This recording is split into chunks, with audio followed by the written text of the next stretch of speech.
Hari Om. Shri Gurubhyo Namaha. Pain is different from suffering. Pain is the physical thing that could be happening to the body, but suffering is the mind grieving about the discomfort or the pain. And pain actually is very, very bearable. When you see in the sports, athletes bear pain to succeed, to push themselves, to strive to be better. And they don't have suffering related to their pain. Even when there's an injury sometimes, the joy of having won the match or having scored the goal, they are happy to bear the pain of that injury. Whereas suffering can be so immense, even when the pain is not that horrendous. A sister had come up to Swamiji in the ashram and spoke about her sister who was very ill and said, "Why is this happening to my sister? She's so devoted.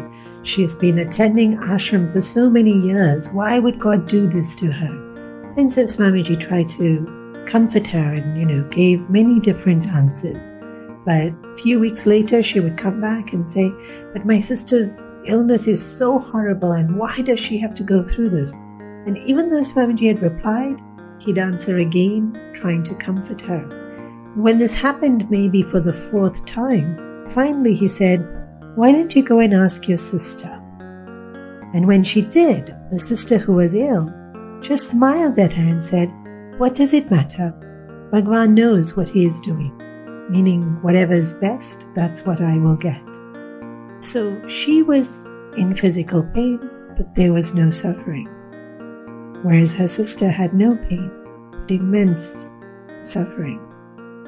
Hanumanji, who is praised endlessly, he is described as Sadhu Sangat ke tumhara kamare. He is the protector of saintly people, of goodness, of those who walk the path of righteousness, Asuranikandana Ramadulare, and removes negativity, removes those qualities that bring us down. And how does he do this? How does he protect the path? And actually, saints who are realized or awakened, they don't need any kind of protection. But these are talking about those who have started on the journey but maybe aren't quite there, mastering the qualities of patience, maybe don't have it completely, but striving the best that they can. They need protection. And it is said here that he does it Ramadulare. Hanumanji protects these people by instilling more and more devotion in them for the Lord. When we love divinity, when we love something higher, then suffering doesn't happen, because the mind is so filled with that love. And the quality of the saints blossom in a heart that is filled with love. When we have love, it's so easy to be kind, to be charitable, to be forgiving, to be patient or considerate.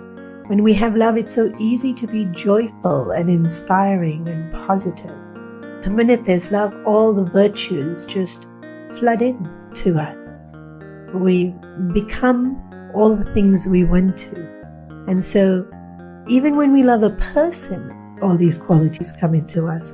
And then when we love the Lord, who is in all beings, then those qualities remain in us consistently. Otherwise, we see like a very strict boss who can be stern and cold, but when his young daughter comes running into the room, he melts and he's soft. So the quality of kindness and softness is not consistent.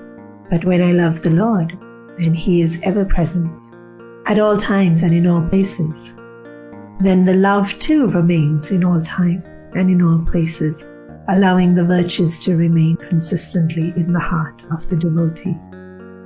Our devotion, our love protects us.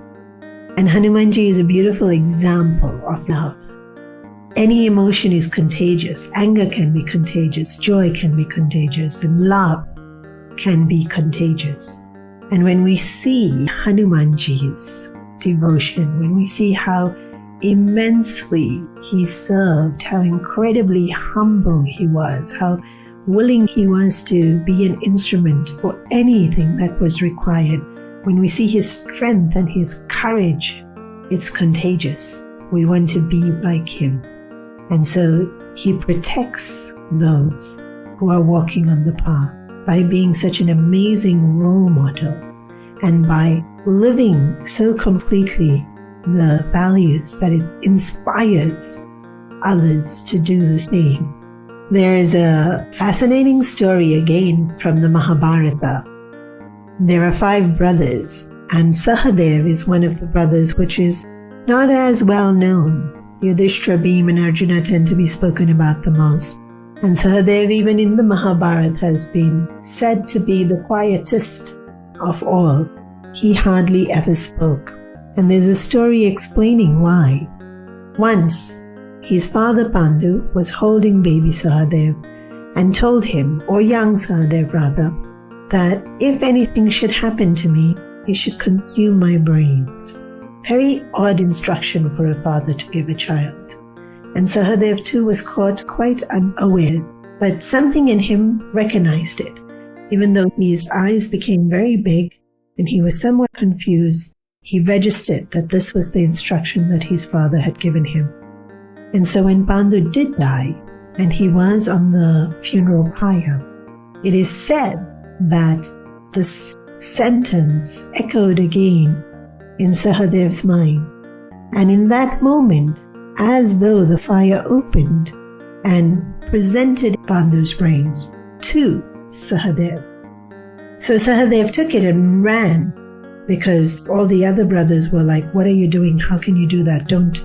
So he runs into the forest, and it is said that Krishna, even though he wasn't there at that point in time, being all-knowing, realized that if Sahadev does consume this brain, he will become all-knowing. And so Krishna takes the form of a Brahmana and chases Sahadev. But while running itself, Sahadev takes a bite, and he becomes aware of everything that had ever existed. He takes another bite, and he becomes completely aware of everything that exists in the present moment. And before Krishna could stop him, he takes the 3rd bite, and he now knows the entire future and everything that is to be.